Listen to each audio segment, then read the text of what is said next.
Meeting. Thank you, Jennifer. This is the meeting of the Justice, Equity, Diversity, and Inclusion Statewide Task Force. And today we're here to show you guys our general plan of action.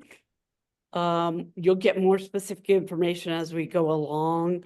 I'd like to thank everybody for joining on such short notice and for joining during this busy holiday season.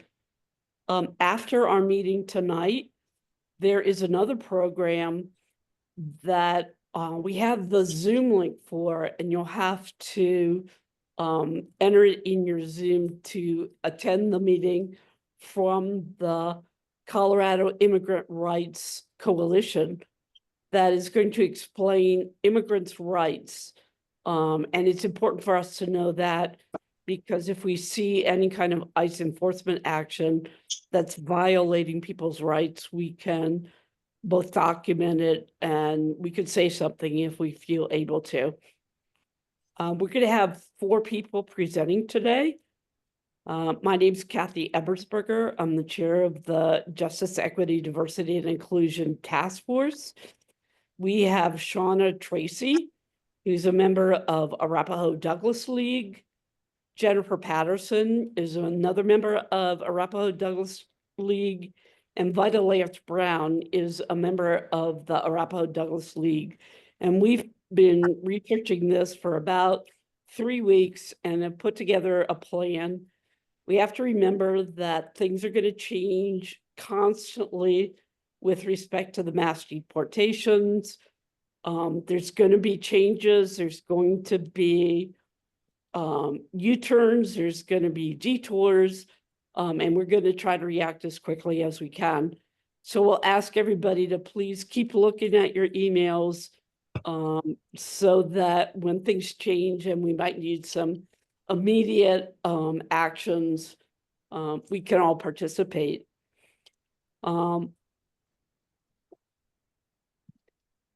We have a plan of action in 3 areas.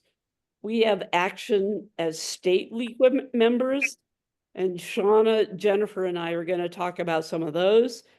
Then we have actions. We're going to ask local leagues if they would like to advocate for immigrants, and I'll address some of those, and Vida will address some of those.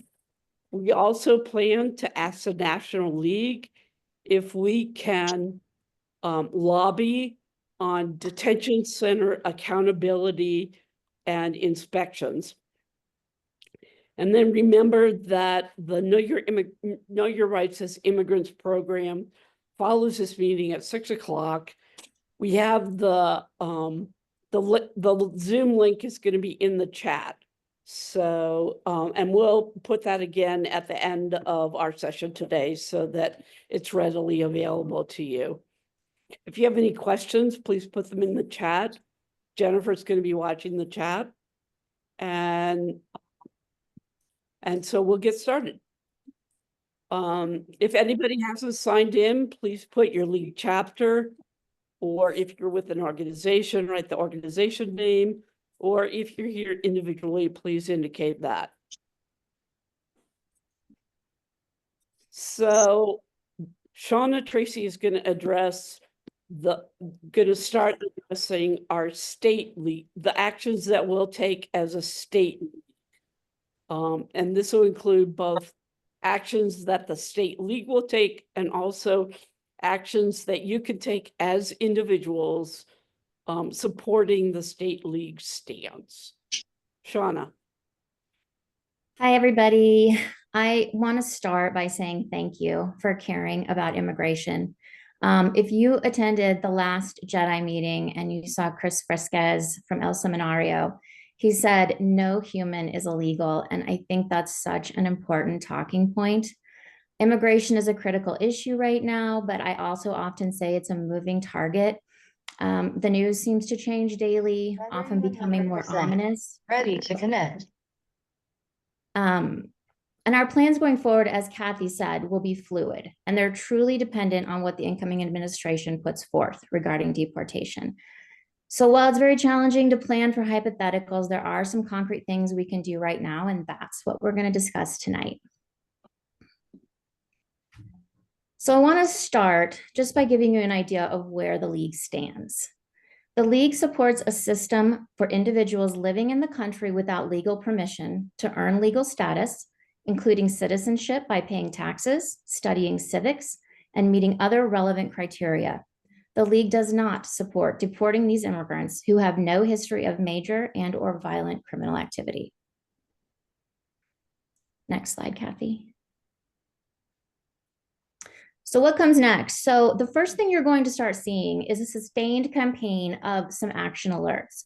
We plan on sending out these action alerts beginning the first full week of January, which will coincide with the first full week of the new legislative session beginning January 8th of 2025. We're going to cover 3 areas. We're going to cover immigration and its impact on the economy, immigration and its impact on crime, and immigration and its impact on the community. You're going to receive these emails on consecutive weeks, and you'll receive it on a Monday, and then you'll receive a reminder of that same week on a Thursday. Kathy, next slide. So these action alerts are going to give you information on where the League stands. We're going to give you bullet points on that particular topic, be it the economy, crime, community impact, etc. But one thing that's really cool that we're including is sample letters for you to send to your state elected official. Obviously, you are always free to write your own letter. And it's important to note that you are sending these letters as an individual and not as a representative of the League of Women Voters. However, we have included these letters, these sample letters, so you can simply use our template and the system will input your information as needed. These letters can have a really powerful impact for our legislators, and it's a really concrete thing that we can do right now before we know more of what this new administration is going to do. Next slide. So I kind of want to take a minute and talk to you about some of the bullet points that are becoming your way, just to give you a little insight on the research we've done and things that are going to be really important going forward. So when it comes to the economy, immigrant entrepreneurs in Colorado generate $1.8 billion in business income. Undocumented immigrants paid $37.3 billion in state and local taxes in 2022, and more than a third of their payroll taxes pay for programs that they simply cannot access. Industries like hotels, restaurants, cleaners, agriculture, daycare, elder care, store clerks, and construction will have to cut back employment opportunities and services. The cost of a one-time mass deportation operation will be approximately $315 billion. And if those deportations are carried out over a decade, the cost will be about $967.9 billion. Next slide, thank you. Crime. This one is a little bit tricky. It is a major talking point of the new administration. And what we really have to be careful with here is what we use as a definition of crime. I think a lot of people would tell you that the definition of a crime includes simply crossing the border illegally. And if that is the definition of crime, then in one fell swoop, we have included pretty much all undocumented immigrants. But if you're looking at major and/or violent crimes, that's where the statistics really change. The statistics on crime, despite sensational media, despite sensationalistic media, undocumented immigrants had the lowest homicide rates, arrest rates, averaging less than half the rate at which US-born citizens were arrested for homicides. The offending rates of undocumented immigrants for assault, sexual assault, robbery, burglary, theft, and arson were also consistently lower than both US citizen and documented immigrants. Immigrants are 30% less likely to be incarcerated than US-born individuals who are white. When the analysis is expanded to include Black Americans, the likelihood of an immigrant being incarcerated is 60% lower than that of people born in the United States. finally, community impact. The impact on a deportee can be trauma and anxiety and cultural displacement. Depression, PTSD, and substance abuse are common among deportees. Families, separation anxiety, economic hardship, loss of a breadwinner. Remaining family members often experience anxiety and grief. And finally, the community, the erosion of trust and social fragmentation, the disruption of social networks and support systems. So just kind of going back over what I had said originally, keep an eye out the first full week of January for the beginning of these 3 action alerts. But again, it's going to be a sustained campaign. So I don't want you to feel like there's going to be 3 and then we're done. We are constantly evolving with the new administration and new issues that arise. We have developed a resource guide, a compilation of articles, and we are going to share that with all of you. So if you want to do your own research, you will certainly have access to that, and that continues to grow daily. So with that, I'm going to pass it over to Jennifer. Hi, I'm Jennifer Patterson. Kathy, can you advance for me? And I'm just going to talk briefly about misinformation and disinformation. I'm sure you all are aware, and you've probably heard these terms a million times. Misinformation is when somebody kind of accidentally misstates. They don't know that they're misrepresenting the truth. Disinformation is the one we really worry about, because that circumstance is when people are deliberately stating false or misleading information to kind of deceive and manipulate what's being said. And we see that a lot. Oh, I've got my chat box in the way. We see that in a lot with the concept of gangs, criminals. They're taking our jobs and they're using all of our local resources. Claims of gangs and crime, and you've certainly just heard Shauna just talk about some of the crime statistics, but particularly from the Venezuelan population are disproportionately involved in gang activities or violent crimes. And studies are showing that that just really isn't the case, and that Venezuelans commit crimes at a much lower rate than the native born. And that's just really what Shauna, was talking about.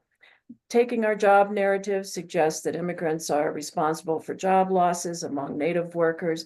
However, there's a lot of economic research that is showing that immigrations fill labor shortages in specific industries, contribute to economic growth, and do not significantly impact wages or employment rates. One thing I do want to say before I go further, I don't think you mentioned this, Shauna, but all of the information we provide has been massively researched. We have references. We're trying to make sure that we're using good, reliable sources to give you this data and this information. So we're not just pulling this out of thin air and responding what Geraldo Rivera says on TV. And, I would be happy, and we're happy to share those resources as well. Yeah. And eventually, yeah, we do have all those. The other thing is that they're draining local resources, and some people are arguing that immigrants are overburdening the public service system, such as healthcare and education. Well, while these populations are using some public resources, the part that people really don't understand is their contribution to our tax system. When immigrants are receiving paychecks, federal taxes, state taxes, Social Security, and Medicare dollars are being taken out of their paycheck. And often, many of them will not see that money ever again. A lot of the seasonal workers, for example, at our condo association, they all get seasonal visas. But that money is taken out, and unless they become a naturalized citizen, they won't see that money again. And it's really stunning to me how many people really don't know or understand that. Next slide. We recently went to a presentation from CERC and how to combat misinformation. And again, I think you guys have probably seen a lot of these bullets. Considering the source, check the author, check the date, read beyond, between the lines if necessary. Just check the sources. Where are these things coming from? Check your own biases in terms of how you're reading. A lot of people don't like experts these days, but there certainly are very knowledgeable, talented people who can you go back, Kath, one slide, who know a lot about these topics. And then sometimes, it's like a joke. I see all these cartoons or whatever coming out, and they're funny. But sometimes you can't tell if it's a joke or not.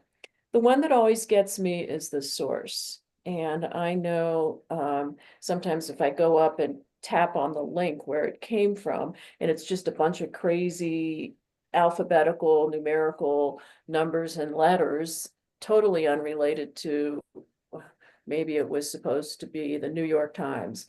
And I know it didn't come from the New York Times. So just be really vigilant in checking sources when you read or see information.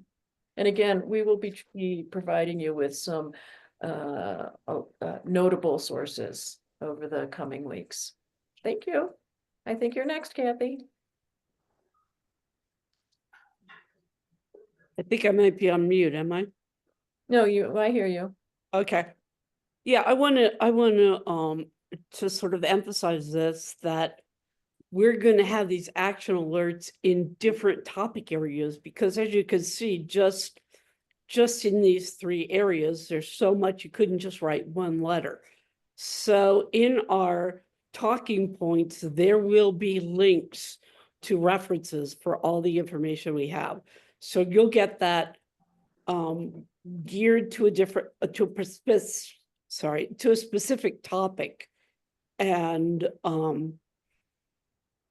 then you can focus on that in that particular week. And like Shauna said, these aren't going to stop after 3 weeks, but we just want to get started and make sure that our state representatives really know that we want them to support immigrants and that we'll hold them accountable. And so we have different things like this in the state league actions. We're going to do action alerts. We're going to combat misinformation and disinformation. We're going to document ICE actions. And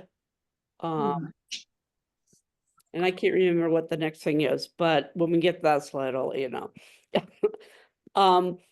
The reason that we're going to document ICE actions, and this is the reason that we need to know what immigrant rights are. The ACLU has a mobile justice app. You could get it on your phone. Just search for ACLU mobile justice app. And if you see an ICE enforcement action, you can video it, and the video will go directly to the cloud. So if somehow they take your phone away and delete the video, it's already on the cloud. And so if you know what immigrant rights are, you'll know when the ICE agents are doing something contrary to law in your community. And if you're comfortable to do so, you can confront it. You can also ask them their names. And you can also pass the information along if you have any contact with immigrants who need to know what their rights are, because even if they're undocumented, they do have rights, legal rights under the law. Kathy, before you go on, I have 2 questions. Where did the deportation costs come from? I think that might be Ashana. Do you have that reference? We'll have to send you the link. We'll send the link when it comes out. We've got an article that has that specific figure in it. Okay, and then the other one is, where can we access the sources of this information? And I know we will be putting together database of articles. We already have a big database, and part of that database does include the ICE app from the ACLU. So we will have that available if you don't find it. And Can I think that's also I want to just jump in real quick and tell you the deportation costs came directly from the American Immigration Council. So feel free to check their website and you will get those numbers. Yeah, and we're not like, this isn't a program on those three areas. We're just giving you a taste of the kinds of things that are gonna come. And there'll be many, many more areas that we'll discuss. And Barb Dungy, of course, she's always on the ball. She said, be sure to choose the ACLU Colorado Mobile Justice app. And in the chat, she also, thank you, Barb, included the link. And then there's another component of the state league actions, and that's going to be education. We're going to be presenting JEDI meetings with different topics, education on different topics.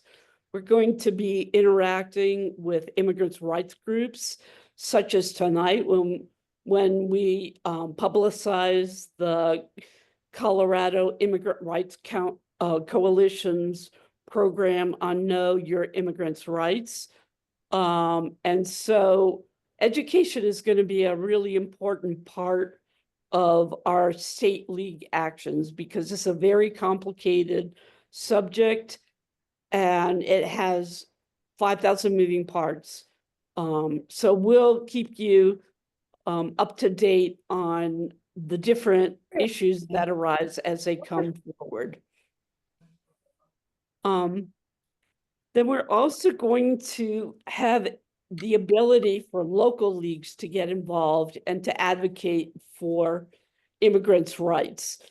And what we're going to do is we're seeking permission to contact all the local leagues in Colorado. And if they agree to advocate on behalf of immigrants, then we will ask them to appoint a local liaison who will interact with us, and we will provide assistance in advocacy efforts to the local leagues.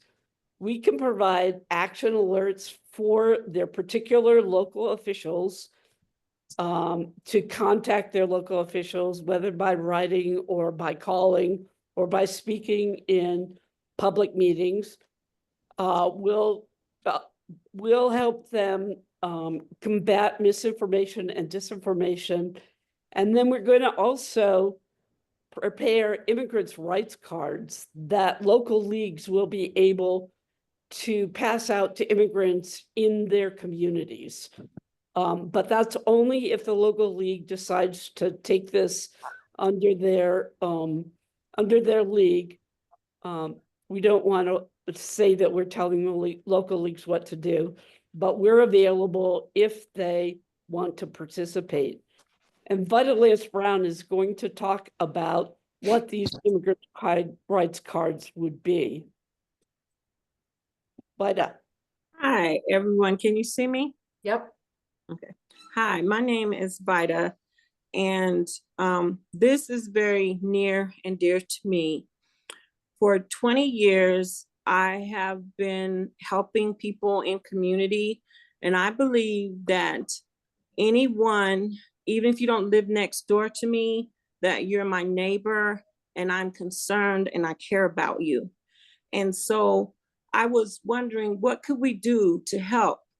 And on January 20th, when the next administration takes over, we need to be ready. We can't wait. And so I reached out to Senator Julie Gonzalez, and she gave me some information about what everyone needs to carry. Even if you're not an immigrant, you need to have these documents on you so that if somebody reports you to ICE and you're really a citizen, you have to prove you're a citizen. So there's information that people are going to have to start carrying around with them. And so one of the things is you're going to need your birth certificate, a valid unexpired permanent resident card or green card, a copy of your naturalization or citizen certificate, and next slide, please.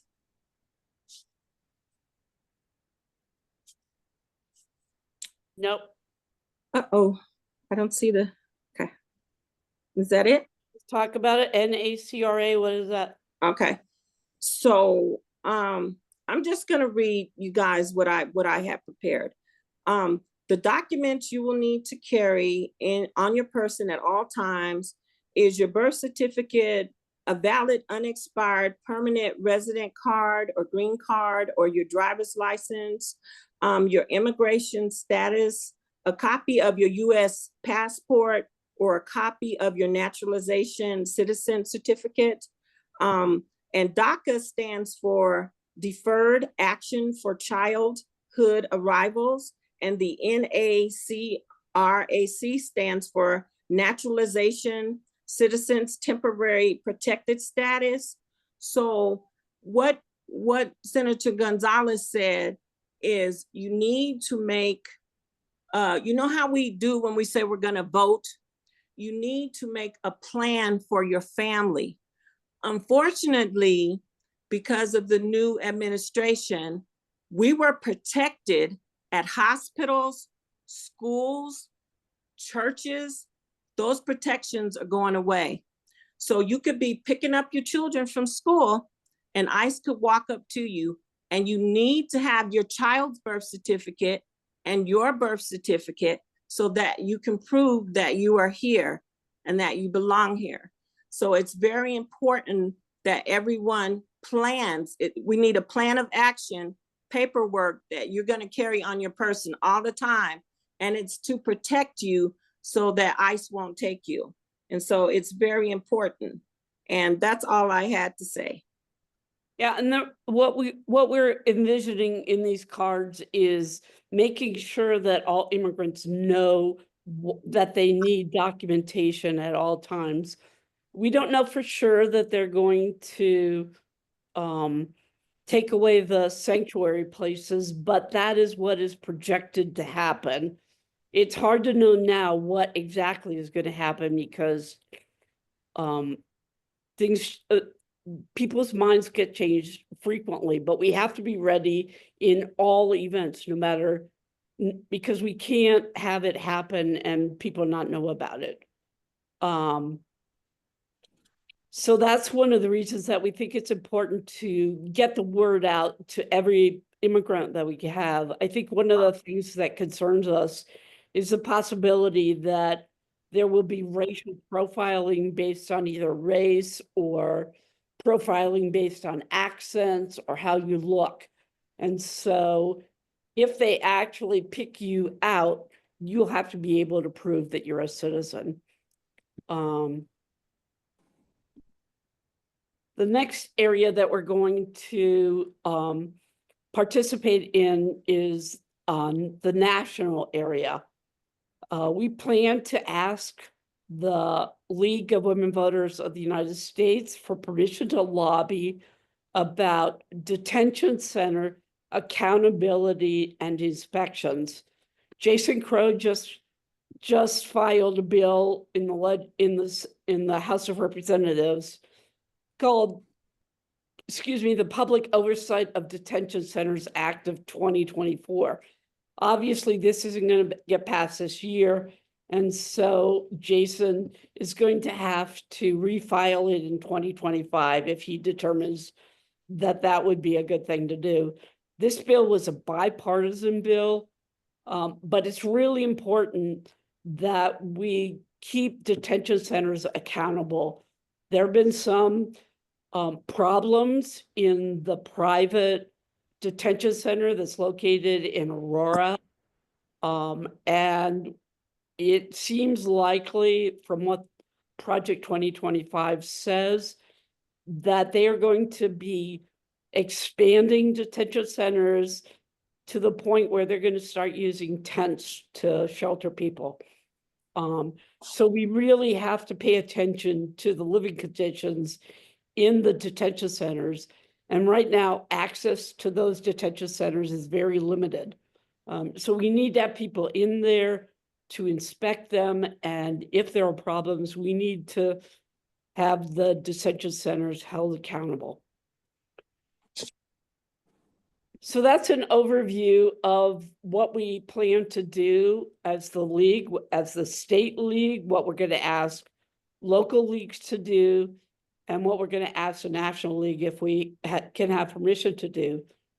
There's a Know Your Rights as Immigrants presentation today at 6 o'clock. Jennifer, did you put the link in the chat? Yes, I put it in multiple times. The link is in the chat. It's a Zoom link. You don't have to register. We encourage everybody to go because it's important that we as citizens know what immigrants' rights are so that we can say something if we see something that is incorrect or unlawful. Because it's important that the entire community stand up for immigrants at this time. Are there any other questions in the chat? I didn't see any. Okay, and I would please ask everybody to sign in, put your league chapter in the chat. If you're with an organization, put your organization. And if you're an individual, please say individual. And well, I have emails. It's now 5:34. We're stopping a little early so that everybody can sign on to the Colorado Immigrant Rights Coalition program tonight.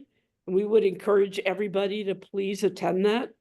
If you can't attend that tonight, I'm going to be seeing if there's a recording, but we will have presentations on immigrants' rights later on in the next year.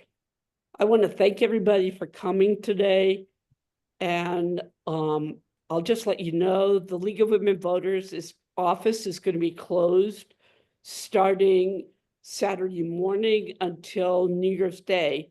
So if you have any thoughts or any questions, please email me.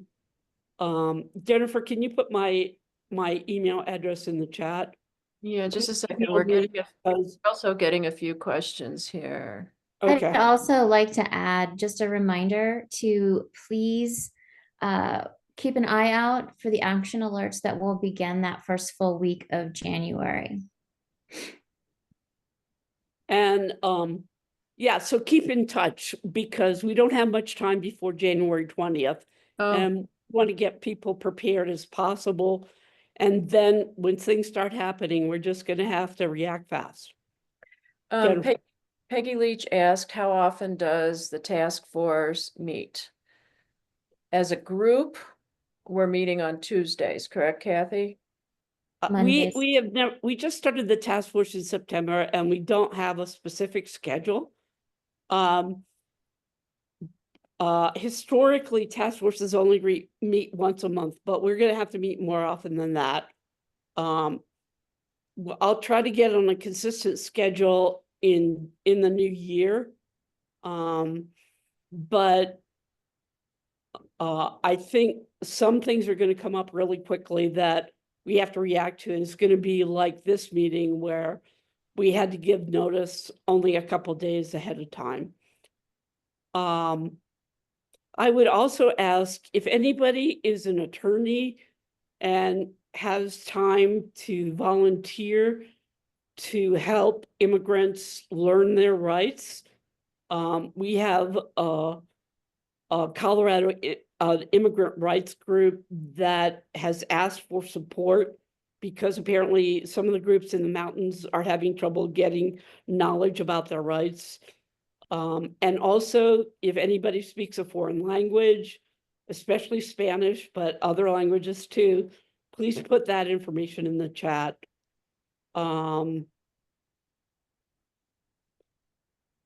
So what was the other question? Oh, I think that was pretty much it. But I think if there's any way we can keep our meetings on Tuesday, if the league is closed those days, we have a lot of email addresses of people who've attended. Can we send out notices to people that we've got a meeting? I don't think so. We don't have a Zoom link. Okay, that makes sense. So we won't be meeting in the Christmas holiday, but we can still communicate by emails. And also please be advised that on January 14th, the JEDI Committee is going to have a presentation on anti-Chinese racism in Colorado, past and present. So although that doesn't directly have to do with immigrant rights. We're very interested in that. There used to be a Chinatown in Denver, but because of an anti-Chinese riot, it was destroyed. So we need to keep track of all of our new neighbors and the racism that's currently going on. So I think, are there any other questions? No, it looks like that's it. Okay, we're going to stop now so that everybody could sign on to the Know Your Rights meeting. And I really appreciate you coming to see our overview of what we intend to do. And this is preliminary and it's going to change. So please bear with us as we go through this process of protecting our new neighbors' rights. I'm going to leave the Zoom link open for a little while so people could copy the chat if you'd like to. So I appreciate everybody coming, and I hope you have a good holiday season. Thank you very much. Thanks, Kath. Thank you, Kathy. Thanks, everybody. We have a Spanish speaker in our chat.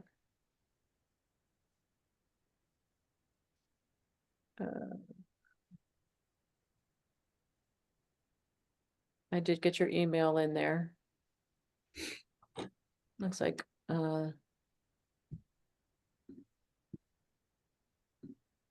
let's see, I find this very helpful information. We adopted our daughter from Guatemala. Could she potentially be targeted and need to be prepared just in case? Is she naturalized yet? She should be prepared, even if she's naturalized. Everybody needs to be prepared. Yeah, But she's been a citizen since she was 5 years old, and so that's over 25 years, but she looks the part. And Yeah, that's So why, I was just that's why realizing this meeting that my daughter needs to carry that identification on her as well as for her daughter. mhm. And Yes. she happens to also be married to a Japanese American, so, there's that additional, if there's Asian antipathy, antipathy, then that. I could be- I don't think there's anything, there's no such thing as too safe with No, what's coming up. no, I don't either. And it's been really helpful to me. I mean, I've thought of it before, but kind of vaguely. But now I need to talk to her seriously because And Yeah. that's something, Kathy, we should be asking about as well. I mean, that I didn't even think of that, quite frankly, yeah, but you're right. actually, my niece is adopted from China. And what we're doing is we're applying for a passport card. So that way it's the size of a credit card and it proves you're a citizen and you don't have to carry your passport or your naturalization paper with you. And the adoption agent, I'm Sue Ebersberger, I'm Kathy's sister, and it's my daughter. The adoption agencies that I have either friends who have adopted through them, or that's the one that I adopted through, are suggesting that you get passport cards for kids. And one of those agencies was specifically dealt with Guatemalan adoptees. So, yeah, because you just, it's too easy to sweep everybody up into one group and not be able to contact anyone or not be able to prove that you're American. And that's why we think they're going to stop people based on how they look. Yeah. And if they get detained, they can't get a hearing for 30 days because the court system are so backed up. So it's really important that they have documentation. So, Kathy, can Sue provide me with that so that I can help my neighbors get those cards for their children? Well, they have to be a citizen. It's Yeah. a passport. Yes, they were born here in America. They were born, Oh, okay. Yeah, but get their that to you. parents aren't, but their parents. It's Let me just- basically the same website as what you go on to for a passport, but Okay. you check it off and say you want a passport card. Okay, The other part is you have to send in your passport with it to get it. Okay, One thing another person brought up, Jenna, is if you're gonna get a passport card, do it under the expedited Yeah. Right, processing so that you get it quicker rather than later. yeah, Yeah. for sure. And trying to get it done under the Biden administration, yeah. Yeah, right now, I think passport cards if they're expedited, are running about 2 to 3 weeks. okay. Okay, thank you for the information, ladies. Yeah, Vita, I'll send you the link. Okay, sweetheart. I'm trying to get into the next Zoom. So Jennifer, I'm under you, and which link is it? It's that bit.ly. But it says it's forwarding you to someplace else. Yes, it does. And it might be a little bit too early. Oh, so I need to wait. I would, you know, Yeah. it's To another it's not Zoom gonna- meeting. it's not gonna start for another 15 minutes. I saved the chat, Kathy, but would you please save the chat as well? Because there's a couple people who are fluent in languages and a couple of Okay. people who want to help with league stuff, other league members in other Right. counties. So Right. make sure you save that. You guys, I think we did great. Yeah, I think, let's see, I'm fluent. I can send a transcript in the morning if you send me an email requesting it. Who's Julie Dunk? Oh, Jane- Jane, Dunk she's in is our the office. lead person. I'm Jane Dunk. I'm at info@lwvcolorado.org. I work with the state. Okay. And we Hey, have to, Jane, can you save the chat because I don't know how to do it. I know how to save it, I just don't know how to retrieve it. Or where it goes. Who's laughing at me? Vida. Probably all of you, huh? We're laughing with you. Okay. All I right. didn't know There's still- either. But there's if you still save 17 it, it says people show hanging out. folder. Huh? It's, if you save it, if you go up to the 3 little dots at the top and then save